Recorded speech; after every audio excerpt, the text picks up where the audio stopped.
বাংলাদেশ ও ভারত চলমান উত্তেজনাপূর্ণ পরিস্থিতির মধ্যে এবার রাশিয়া সক্রিয় ভূমিকা নিতে চলেছে।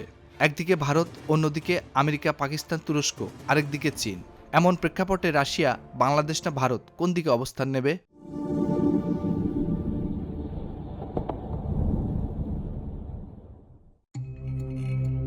গত ২২ ডিসেম্বর ঢাকার রাশিয়ান দূতাবাসে এক সংবাদ সম্মেলনে রাশিয়ার রাষ্ট্রদূত স্পষ্ট করে বলেন, রাশিয়া আর নিষ্ক্রিয় থাকতে রাজি নয়। তিনি বাংলাদেশ আর ভারতের মধ্যে উত্তেজনা কমানোর আহ্বান জানান এবং বলেন, এটি একটি ভূ রাজনৈতিক ইস্যু। সন্তোষজনক সমাধান না হলে এ অঞ্চলে নেতিবাচক প্রভাব পড়তে পারে। তিনি আরও বলেন, আমরা অন্য দেশের দ্বিপাক্ষিক সম্পর্ক বা সংঘাত নিয়ে কথা বলি না, কিন্তু পরিস্থিতি পর্যবেক্ষণ করছি। বাংলাদেশের পররাষ্ট্র উপদেষ্টার বিবৃতিও আমরা পড়েছি। তিনি সব পক্ষের সঙ্গে দায়িত্বশীল সমাধানের কথা বলেছেন। প্রতিবেশী বেছে নেওয়া যায় না।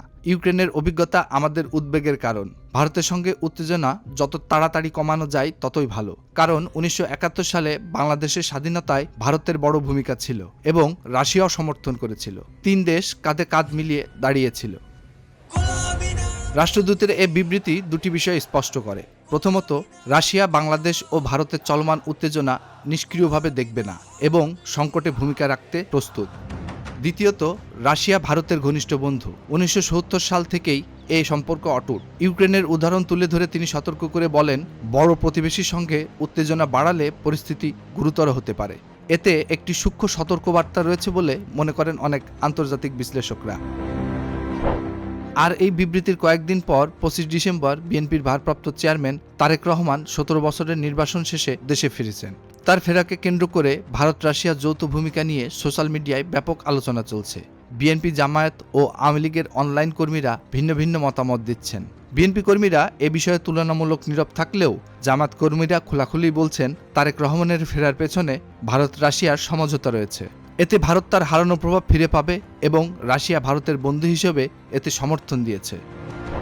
আওয়ামী লীগ অনলাইন সমর্থকদের মধ্যেও মিশ্র প্রতিক্রিয়া দেখা যাচ্ছে। কেউ বলছেন, তারেক রহমানের ফেরায় বিএনপি আওয়ামী লীগের দ্বৈত রাজনীতি ফিরে আসবে এবং ভবিষ্যতে সজীব ওয়াজেদ জয়ও ফিরতে পারেন।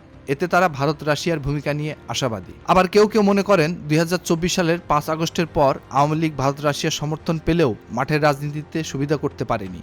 এখন মোদি পুতিনের নীতি তারেকের দিকে ঝুঁকছে, যা আওয়ামী লীগের ফিরে আসাকে কঠিন করবে। পুরো পরিস্থিতি বিশ্লেষণ করলে দেখা যায়, বাংলাদেশ নিয়ে ভারত যে সিদ্ধান্ত নেবে রাশিয়া তারই সমর্থন দেবে। কারণ বাংলাদেশে রাশিয়ার নিজস্ব অর্থনৈতিক স্বার্থ জড়িত, বিশেষ করে রূপপুর পারমাণবিক বিদ্যুৎ প্রকল্প। এটি রাশিয়ার বিশাল বিনিয়োগ। ক্ষমতার পরিবর্তন হলেও তারা প্রকল্প চালিয়ে যেতে চাইবে।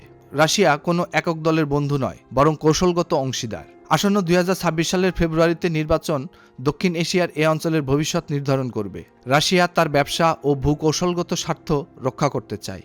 এক্ষেত্রে তারেক রহমানের চেয়ে ভালো বিকল্প তারা খুঁজে পাচ্ছে না।